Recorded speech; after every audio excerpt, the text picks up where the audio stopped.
Positivity, the ultimate knight in the shining armor that will take you wherever you want. Or does it?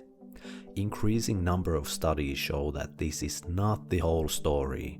In fact, mere positive thinking can backfire. The form of positivity that denies the existence of negativity is like the villain disguised as a hero. You may have heard it being called as toxic positivity. Watch this video till the end to learn to recognize immediately when positive thinking turns against you and how to reverse that back to your advantage.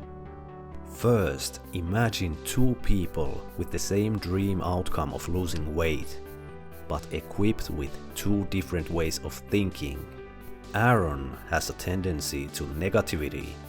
He sees only the obstacles and therefore he either enters the endless procrastination spiral or even fails to try anything in the first place. Because what's the point? It will fail anyway. Nora, on the other hand, is very aware of the conventional wisdom of positive thinking. So that's exactly what she does. She vividly visualizes her dream body and all the health benefits that come with it, all while neglecting the inevitable challenges to get there. The result? Nora is also very likely to fail in her pursuit. Wait, what? Yes, you heard that right. You see, here's the problem with all-in positivity. Big dreamers are usually not very well known as big doers. That's because positive daydreaming kills action, and only actions manifest desired results into reality. Mere thinking does not. Pure positivity is like a quick drug of a relieving feeling of accomplishment to your brain, and your brain does not recognize the difference between your fantasies and reality. So this self-deception feels right for the short term, but it actually effectively hinders the long-term commitment, which is amongst the last things you want to happen. Studies also show that daydreaming lowers your blood pressure, which converts into relaxation. And relaxed mood does not drive you into action, especially when the task is perceived as hard or challenging. And for the big goals that matter the most in life, challenges and hard tasks are guaranteed. So you don't want to undercut the energy to act on your goals by hanging around the cloud 9. But you don't want to dwell on obstacles either. So what's the solution? Remember Nora and Aaron?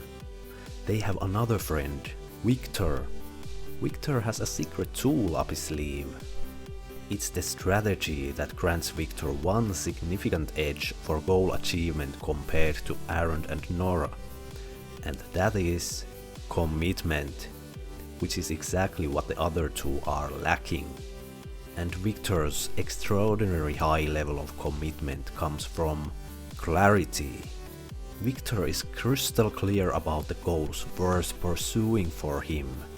He is also well informed what is required of him to achieve his goals, and he has a plan to overcome identified obstacles.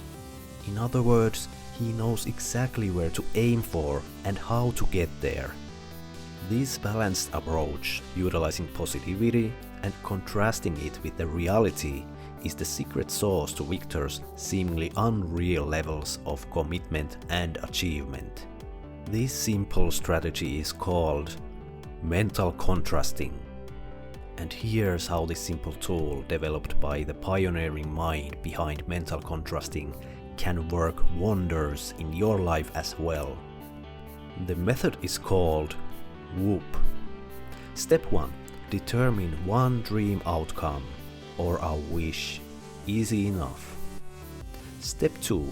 Visualize in detail how awesome would you feel when you have reached this dream outcome. This helps you to crystallize the importance of this goal. Please note that this is exactly the point where positivity enthusiasts stop, without realizing the damage they have inflicted to themselves. Yes, they feel now warm and fuzzy inside and think it's a good thing, but it's not. It's a major hindrance in disguise, and step 3 is how you reverse it.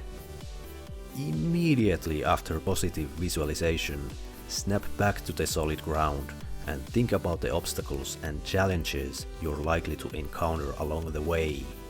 This is the crucial step about how you avoid falling victim to that comforting drug of fake achievement and quiescent mood. In this phase, you might even come to the realization that you actually don't want to pursue this particular goal, or that it should be tweaked a little bit to be more suitable for your current reality, which can save you from a lot of unnecessary headaches and wasted time. Step 4. Create a plan. Yes, an actual plan to tackle those obstacles head on. But don't sweat. There's a specific type of plan that completes the whoop exercise wonderfully, and it's not ruined with too much complexity either. The type of plan I'm talking about is called implementation intention, or the if-then plan, and it goes like this. If obstacle X happens, then I will tackle it with response Y. Write down your response to every identified obstacle. Like this, for example. If I'm going to a social setting with unhealthy food options, then I will eat a healthy snack before attending to curb my appetite and make better choices. If I struggle to exercise regularly, then I will schedule specific workout times in my calendar and treat them like important appointments. If I feel unmotivated to exercise, then I will use the 2-minute rule to get the ball rolling. By the way, to learn more about the 2-minute rule and implementation intentions, check out the dedicated videos for those incredible tools, links in the description. And that's one complete whoop exercise.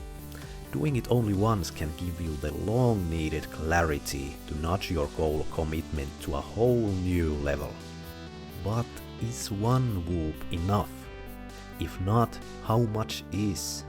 New unforeseen obstacles can appear anytime, along with other unexpected life changes. Therefore, one suitable goal might require some tweaking from time to time to better fit to your ever-changing reality. For that reason, it's not about how many times you should whoop, but when you would benefit from it. So, repeat the whoop exercise every time you feel you lack clarity to regain it again. If you found mental contrasting as an interesting topic, along with other psychology and self-development content, subscribe to the channel to forge your own brain of steel.